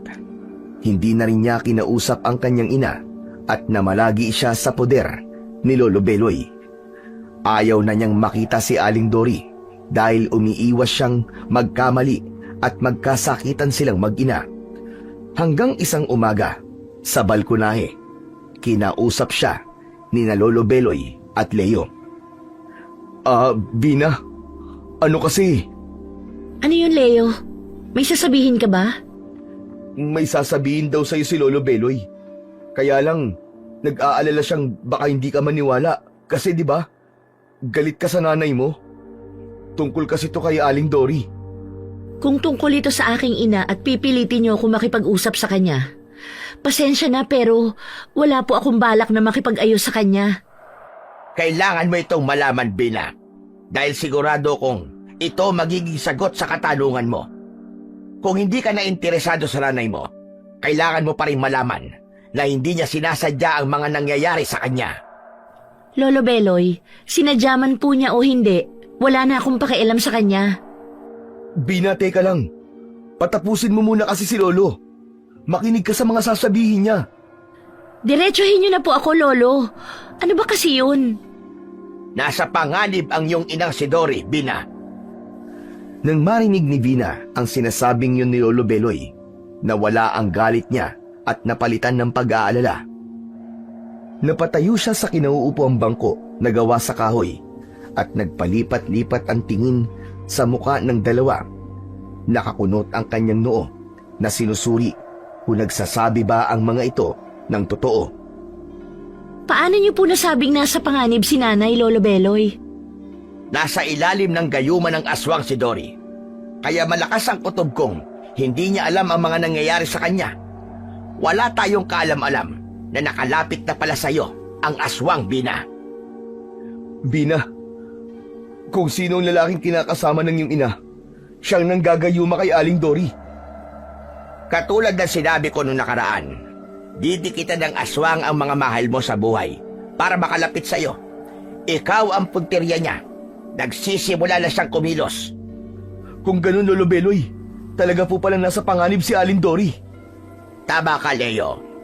Kapag lumala ang gayuma sa katawan niya, kahit ikaw na anak niya, Bina, hindi ka na rin niya makikilala. Diyos ko! Kung ganon, si Estong ang kalaban natin dito. Kaya pala ibang ikinikilos ni Nanay ng mga nakaraang araw dahil ginagayuma na pala siya ng halimaw na yon. Sinasabi ko na nga ba't hindi mapagkakatiwalaan ng lalaking yun eh. Hindi mo lang siguro nahalata, Vina, dahil nagkataong papalit-palit siya ng lalaki. Nakasilip ng pagkakataon si Estong para makalapit sa'yo. Teka, sandali lang po, Lolo Beloy. Paano nyo nga po pala nasabing nagagayuma ang aking ina? Kung natatandaan mo, nang sinalo ko ang kamay niya, na muntik ka na niyang sampalin, may nakita ko marka ng kagat sa kanyang pulsuan. Para sigurado, ikaw mismo ang tumingin, Bina. Kakailanganin ko po bang umuwi? Oo, Bina. Kasama mo naman si Bernie. Hindi ka niya pababayaan. May proteksyon pa rin naman ang mutya ng tao ng makahiya. Kaya hindi ka niya agad masasaktan. Gawin mo ang lahat para mabawi ang iyong ina nang hindi niya mahahalata. Pero, Lolo Beloy, sandali lang po. Kilala siya ng halimaw na yun. Baka mas lalo pumapahamak si Vina sa gagawin niya. Gagawin ko para sa kaligtasan ni nanay. Wala nang ibang paraan, kundi ang dikitan ng kalaban. Para na rin mabantayan ang kilos niya. Sundan mo siya kahit saan siya magpunta. Yun lamang ang tanging paraan para malaman natin kung saan sila nagkukuta. Malakas ang kutob kong marami siyang itinatagong alagad. Kaya mag-iingat ka, Vina. Teka, Lolo. Parang ako naman po ang kinakabahan sa inyo eh. Bawasan mo kasi ang pagkakape mo, Leo. Umalis ka na nga muna rito. Hindi kami makapag-usap na maayos eh. Ako rin naman po, Lolo Beloy. Hindi rin po ako sigurado sa gagawin natin. Hindi ko po alam kung matutulungan ako ng mutya ng dahon ng makahiya. Kung hindi ka magtitiwala sa sarili mo, hindi mo maililigtas si Dory. Planado ng aswang na Dimero ang kanilang mga hakbang, kaya madali lang sa kanyang makalapit sa inyo. Hindi maipaliwanag ni Vina ang bumundol na kaba sa kanyang dibdib. Dahil sa takot, lalo pa at naalala niya ang eksena na kung paanong nilapa ng aswang na Dimero ang 4 na kalalakihan. Hanggang sa ngayon ay hindi pa rin alam ng mga tao ang tungkol sa totoong nangyari sa mga lalaki. Nang magkasundo sila sa mga gagawin, umuwi si Vina para makita ang kanyang ina. Kasama niya ang asong si Bernie. Pagdating niya sa kanilang bahay, ay nakita niyang nakaupo si Mang Estong sa labas ng kanilang balkonahe. Kampante itong nakaupo habang nasa kusina ang kanyang ina. Nang matapat siya dito, ay bigla itong nagsalita habang nakangisi ng nakakaloko. Aba, mukhang makakasama ka na namin ng nanay mo, Vina. Nahinto ito sa pagsasalita nang ilang beses itong napabahing sa harap niya. Bumakas sa mukha nito ang pagtataka, kaya naman napatingin ito sa kanya ng mariin, habang siya naman ay nakikipagtitigan dito ng buong tapang. Si nanay lang ang ipinunta ko rito, hindi ikaw. Hindi kita kadugo at hindi rin kita kaano-ano. Kaya huwag kang umasta na parang ikaw ang aking ama. Ang tapang mo naman magsalita. Palibasay may pinagmamalaki ka na. Teka, para saan nga palang dala mong maso? Parang may pinaglalaanan ka ng iyong sandata. Para sa akin ba yan? Wala ka nang pakialam kung sinong pinaglalaanan ko nito.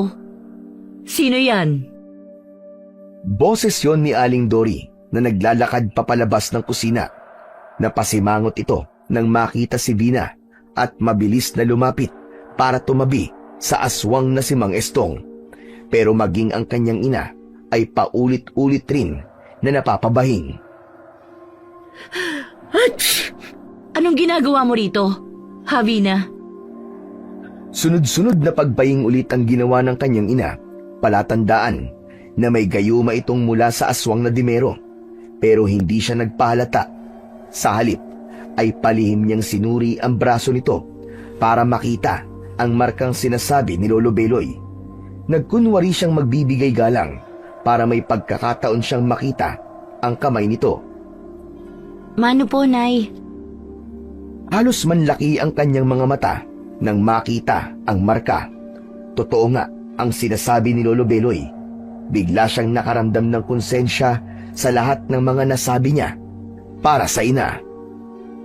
Anong masamang hangin ang nagtulak sa'yo para umuwi sa pamamahay ko?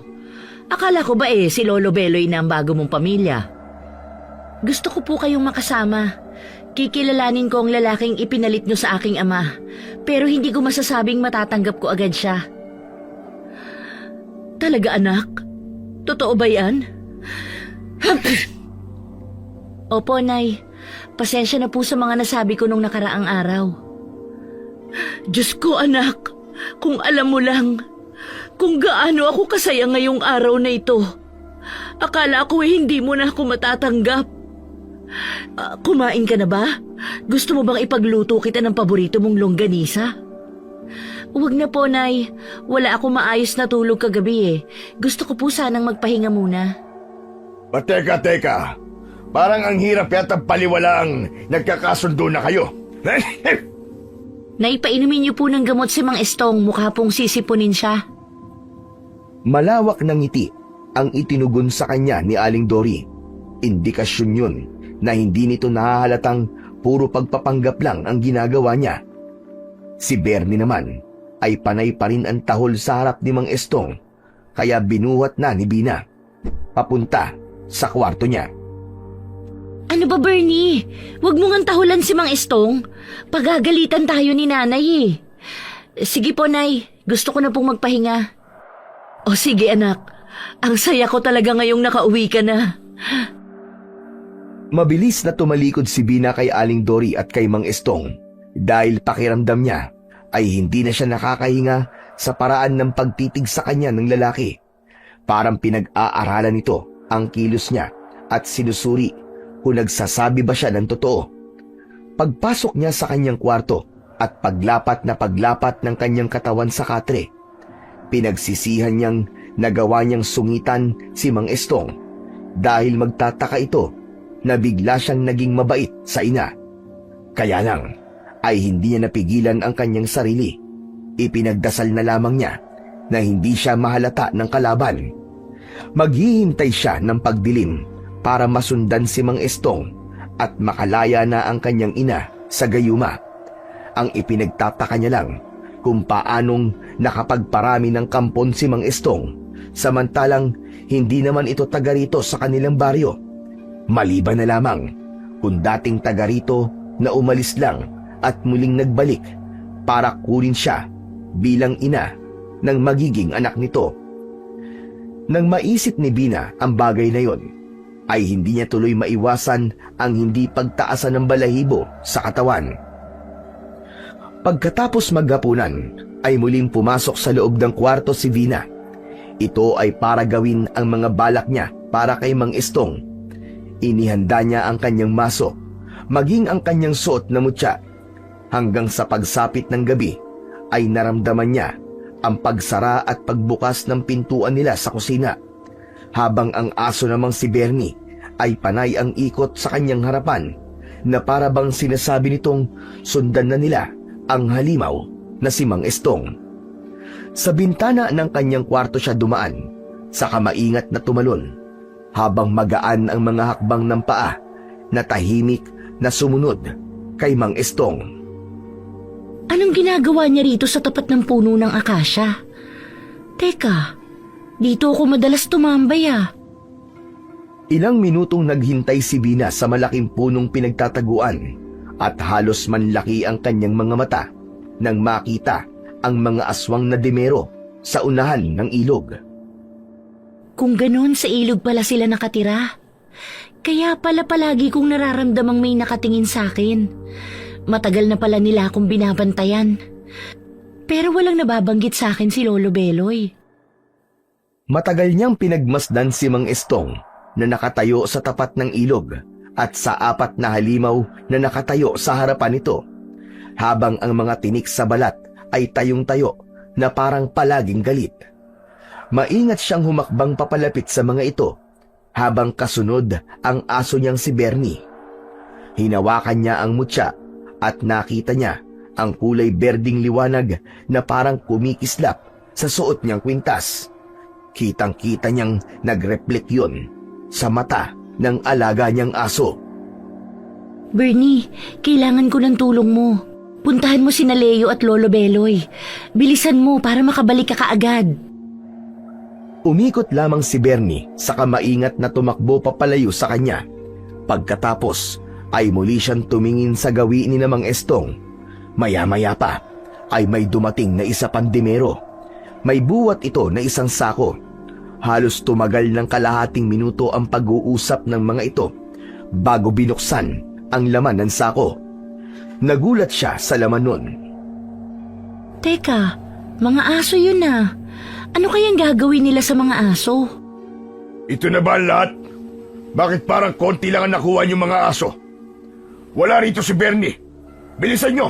Sa bahay namin ng asawa ko, naroon siya. Kunin nyo, mga inutil! Halos mapataklob sa bibig si Bina nang marinig ang sinabi ni Mang Estong sa mga alagad nito. Kasabay ng pagpatay nito sa mga asong nasa loob ng sako, nilantakan ng mga ito ang laman loob ng mga hayop na para bang hindi ito pinakain sa loob ng 1 taon. Napalingon sa likuran si Bina at nakita niya ang nakatayong si Bernie. Unti-unting nagbago ang anyo nito. Mapupula ang mga matang ikinakaskas ang unahang paa sa lupa habang umuusok ang ilong dahil sa galit. Mabilis nitong sinugod si Mang Estong na nagulat pa sa pagdating ni Bernie. Agad nitong tinalon ang nakaupong mga aswang na dimero. Bernie!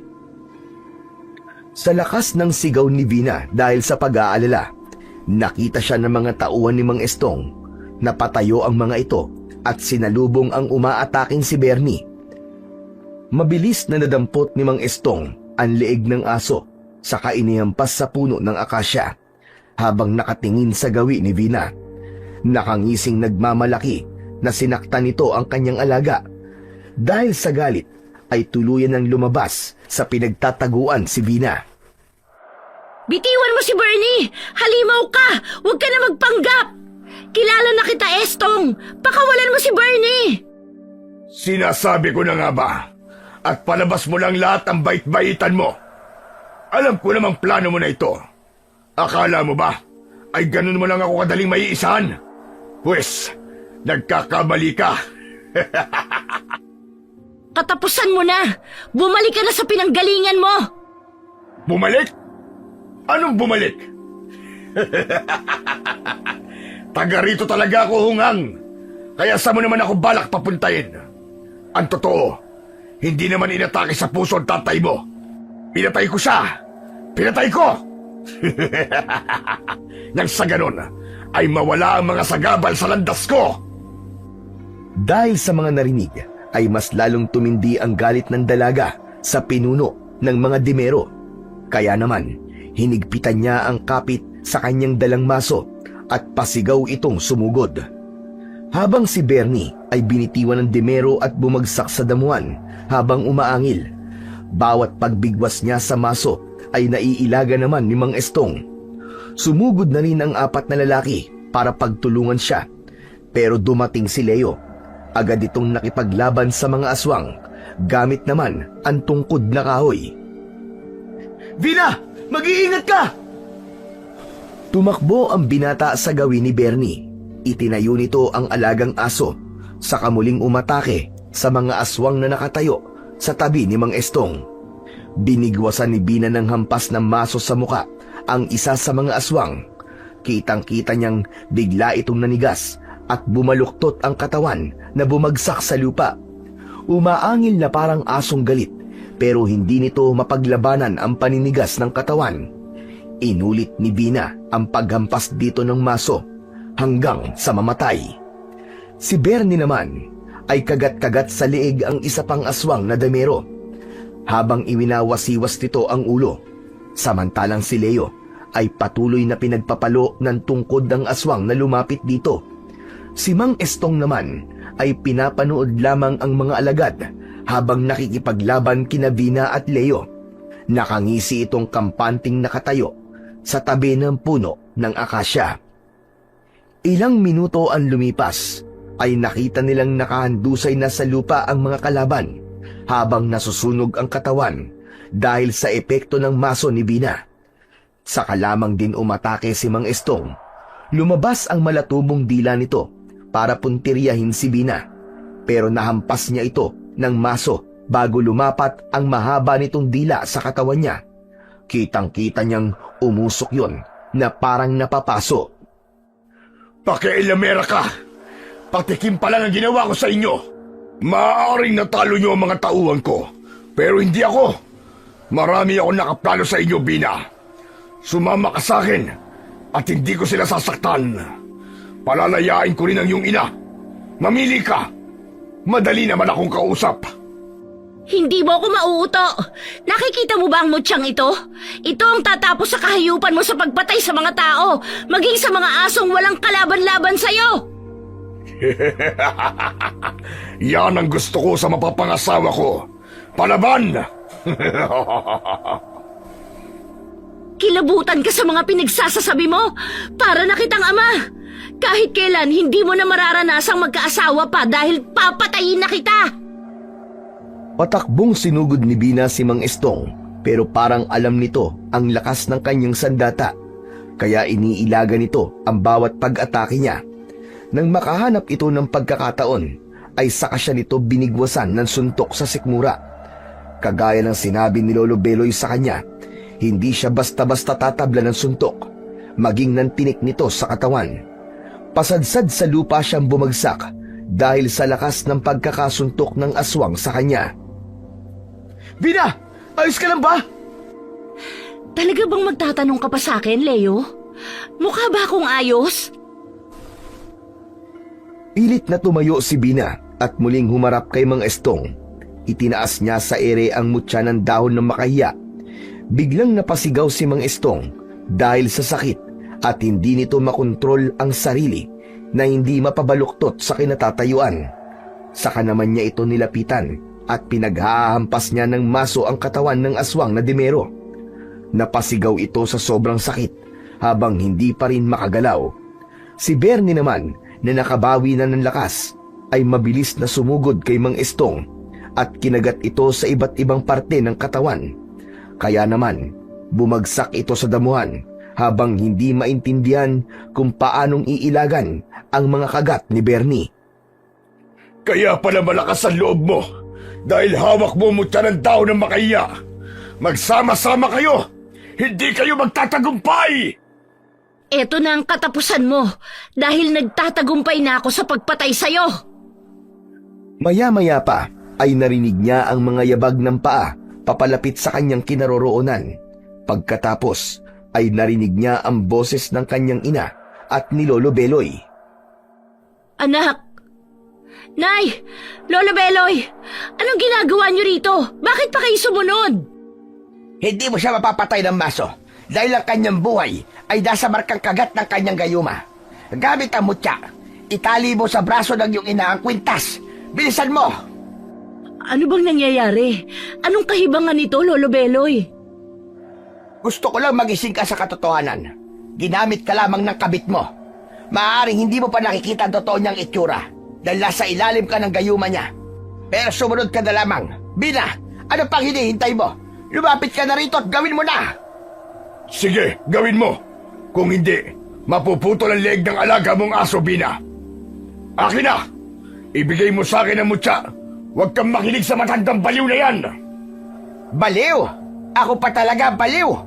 Pagkatapos mong patayin ang anak ko, dahil hindi siya nakatakdang magparami ng iyong lahi, ikaw ang baliw!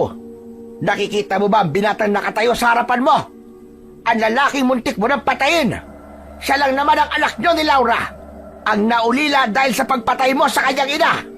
Siya mismo ang tatapos sa buhay mo! Hindi! Hindi yan totoo! Nagsisinungaling ka lang, tanda! Huwag kang maniwala. Siya rin naman ang papatay sa'yo. Pagkatapos niyang malaman na ikaw ang pumatay sa kanyang ina. Lolo, ano pong ibig sabihin nito? Na ang iyong ama at siya rin ang pumatay sa iyong ina. Patawarin mo ko kung hindi ko sa iyo pinagtapat ang buong katotohanan. Dahil hindi ko naman alam na nagbalik na ang iyong ama. Hindi naman Estong ang totoo niyang pangalan, kundi Roman. Ano bang mga pinagsasasabi ninyo? Hindi ko kayo maintindihan. Nay, ginayuma ka lang niya. Muling umangil si Bernie na parang nasasaktan dahil sa pagbaon ng kuko ng aswang sa leeg nito. Mabilis na tumakbo si Bina papalapit kay Mang Estong. Nagpasirko-sirko pa siya sa ere at lumukso pabagsak sa likuran nito. Kasunod ng malakas niyang paghampas ng maso sa likod ng aswang na dimero. Nabitiwan ito si Bernie at sinamantala yon ng dalaga para ulitin ang ginawang paghampas dito. Bumagsak ito sa damuhan habang naninigas ang katawan na bumubula ang bibig. Si Leo, na hindi na nakatiis, ay ito na mismo ang kumuha ng masong hawak ni Bina. Si Leo ang humampas sa ulo ni Mang Estong. Paulit-ulit nitong pinagpapapalo ng maso ang ulo ng sariling ama habang umiiyak dahil sa galit. Saka lamang tumigil si Leo nang makitang unti-unting kumupis ang katawan ni Mang Estong hanggang sa maging butot balat na ito na parang natutuyong kahoy. Napaluhod si Leo sa tabi ng ama nito at napahagulgol ng iyak. Si Bina naman ay nilapitan ang kanyang ina habang natutulala sa mga nangyayari. Hinawakan niya ang kamay nito, saka hinubad ang suot na kwintas at mabilis na itinali sa pulsuhan nito. Lumiwanag ang mutya na kasing liwanag ng kristal. Biglang natauhan si Aling Dory bago nawalan ito ng malay na bumagsak sa damuhan. Lolo Beloy, kung ganun, isa rin ba akong aswang? Matutulad po ba ako sa kanya? Hindi, Leo. Dahil mas matapang ang dugo ng iyong ina, ni bahid ang dugong pagiging demero ay wala kang namana sa kanya. Dahil hindi naman ng iyong ina ang tagapagdala ng lahi nila. Kaya nga, pinatay niya si Laura. Hindi na siya makakapaghasik ng lagim. Patawarin mo ko, Apo, sa lahat ng sakit na ibinigay ko sa iyo. Lolo Beloy, hindi po kita sinisisi. Binigyan ko lamang ng katarungan na nangyari sa aking ina. Pero si Mang Estong pa rin po ang aking ama. At pinatay ko po siya. Ramdam na ramdam ni Vina ang hirap ng pinagdadaanan ng kaibigan. Pero wala siyang nagawa. Kundi ang lapitan nito at hawakan ang balikat nito bilang isang kaibigang nakikiramay sa nangyari sa buhay nito. Teka, sandali lang. Si Bernie pala, Leo. Saka lamang naalala ni Vina ang alaga niyang si Bernie na nakahiga pa rin sa damuhan. Naluluwa siyang napayakap sa katawan ng kanyang aso na habol ang hininga. Leo, tulungan mo akong buhatin si Bernie. Nasugatan siya. Si nanay naman, aalalayan na lamang namin ni Lolo Beloy pa uwi sa bahay. Pagkatapos nilang sunugin ang mga katawan ng aswang na demero, sa kanila nilisan ang lugar na yon. Walang naiwang bakas ng aswang, kundi ang mga naaabong sanga ng puno ng kahoy. Tahimik nilang tinahak ang daan pauwi sa kanilang bahay. Pagkalipas ng ilang minutong paglalakad, sa wakas ay narating na nila ang kanilang tahanan. Pagod ang katawang maingat nilang inilapag sa higaan si Aling Dory. Saka kinuha ng dalaga ang kwintas sa kamay nito at muli niyang isinuot sa kanyang leeg. Ang alaga naman niyang asong si Bernie ay nagpapahinga na rin sa tabi ng nanay niya na nagtamo lang ng bali sa paa at sugat sa likod. Kinabukasan, nagising si Aling Dory na walang maalala sa mga nangyari. Nay, kumusta ang pakiramdam mo? Ayos naman ako ah. Bakit ka ba naiiyak, Vina? Akala ko po kasi mawawala na kayo sa akin eh. Sus, bakit naman ako mawawala? Ah, teka, ang tatay mo ba napakain mo na? Nay, wala na po kasi si tatay. Anong ibig mong sabihin wala na si David? Nay, inatake po sa puso si tatay. Nakaawang ang bibig ni Aling Dory nang marinig nito ang sinabi ni Vina, saka magkasabay na umagos ang mga luha nito sa pisngi. Ano bang nangyari? Parang ang tagal ko namang nakatulog. Wala na si David at sinasabi mong patay na siya. Ikinuwento ni Vina sa kanyang ina ang mga nangyari mula sa simula. Sa una ay hindi ito makapaniwala sa mga narinig, pero unti-unti rin itong natanggap na wala na nga si Mang David. Nangako ang kanyang ina na hindi na ulit ito magtitiwala sa mga lalaking hindi nito masyadong kakilala, maging ang maniwala sa magagandang pangako mula sa lalaking mag-aalok ng pagmamahal dito. Hanggang ngayon ay suot pa rin ni Vina ang mutya ng dahon ng makahiya, habang si Leo naman ay tangan ang masong pumatay sa ama nito. Si Lolo Beloy naman ay naging mabuting kapitan ng baryo ng Maru. Sa tulong ng asong si Bernie ay madali nitong nahanap ang mga kawatan at sakit ng ulo sa kanilang barangay. Ang alagang aso ni Vina ang nagsilbing tagapagbantay ng matanda para sa katahimikan ng baryo. Sa ikalawang araw, nakatakda naman ang pag-iisang dibdib ni Vina at Leo. Pinatunayan nilang hindi hadlang ang agwat ng kanilang edad para hindi sila magmahalan. Sa paglipas ng panahon, ay hindi na nila pinag-usapan ang tungkol sa aswang na Dimero. Nagsilbing alaala na lamang ito na hindi nila makakalimutan kailanman.